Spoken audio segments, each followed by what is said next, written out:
terjadi kan salah satu public figure ya, selebgram Indonesia wafat, diduga itu karena penyakit santet ya, ada santet ya. Nah mungkin dalam kacamata Islam tuh santet itu seperti apa sih Ustaz? Apakah memang benar bisa membunuh? Jadi yang namanya santet dan sejenisnya ya, santet, pelet, teluh dan kawan-kawan itu, ini merupakan satu kerjaan orang-orang pengecut.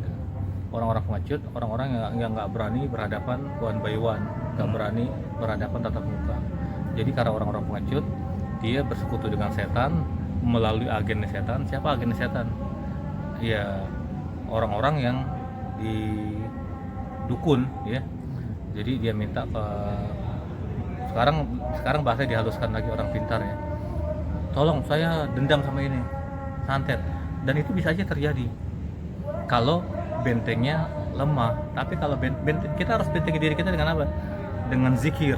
Kalau kita dalam hati, walaupun kita lagi belajar Allah zikir kan, itu yang namanya teluh itu nggak akan pernah bisa menembus. Malah yang fatal itu kalau kembali ke orang itu bahaya, fatal. Kalau dia nggak kuat tuh bukan cuma muntah darah lagi, dan ini udah terjadi. Dan ini bukan cuma di Indonesia yang namanya santet, di belahan dunia manapun, apalagi di Afrika, bahkan yang negara-negara maju kayak di Eropa aja, ini pun masih dilakukan itu. Namanya macam-macam ya, ada yang pakai boneka voodoo, ada dengan media macam-macam, tapi tetap itu adalah teluh, tetap itu adalah santet. Ustadz, santet itu cara kerjanya seperti apa Ustadz? Boleh tahu nggak? Jadi ini kan orang yang punya kemampuan khusus. Jadi kayak tadi kita sebut aja ya, orang juga udah rahasia umum, dukun, apapun namanya ya. Kalau kita kan udah familiar itu ya, walaupun bahasa dihaluskan, istilah dihaluskan, itu caranya dia biasanya butuh media itu apa?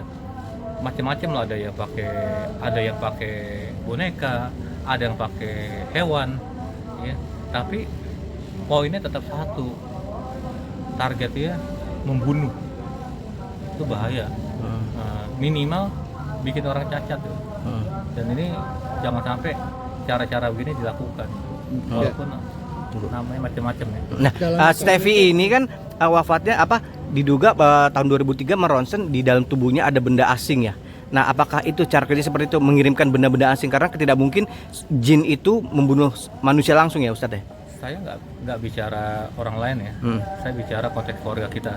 Saya punya keluarga sampai dia tuh muntah darah, padahal dia keluarga saya ini dia sehat, sering olahraga. Begitu di scan kepalanya, kan kalau tubuh kan dirogel, itu dokternya sampai terbelalak. Ini ada gelang-gelang baja, bayangin bisa nggak gelang masuk lewat kepala tuh?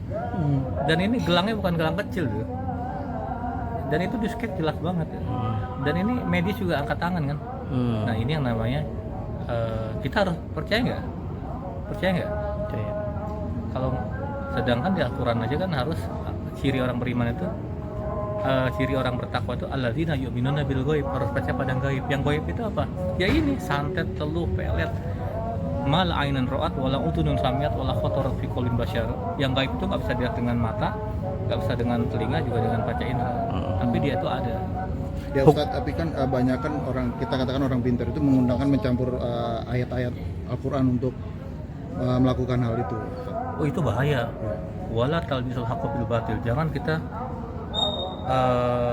minyak babi ya, tapi mereknya onta ya. Ini bahaya. Jangan kita menggunakan satu kejahatan kita kepada klien kita, pada pasien kita. Ini pakai ayat-ayat ini, padahal ayat itu nggak ada ngaruhin, dan ayat itu dipakai bukan untuk mencelakai orang, bukan untuk menyakiti orang, bukan untuk membunuh orang. Jadi nggak ada ayat itu buat mendoakan orang itu sehat, Allah angkat penyakit. Itu dalam Islam seperti apa hukumnya? Hukuman Santet digunakan pelaku santet. Ini kan Islam berkali-kali, santet ini kan dari zaman santet teluh dari zaman Nabi Musa. Nabi Musa itu berhadapan dengan tukang santet, tukang teluh, Raja Fir'aun ya. Bahkan Nabi Ibrahim juga itu berhadapan. Ini kan ada yang benar-benar nyata, ada yang kamuflase. Kayak tongkat aja bisa jadi ular. Nah, ini yang dihadapi Nabi Musa dari zaman dulu. Jadi menyikapinya itu ya kita harus perkuat benteng kita, dan ini ngeri kayak gini, ngeri.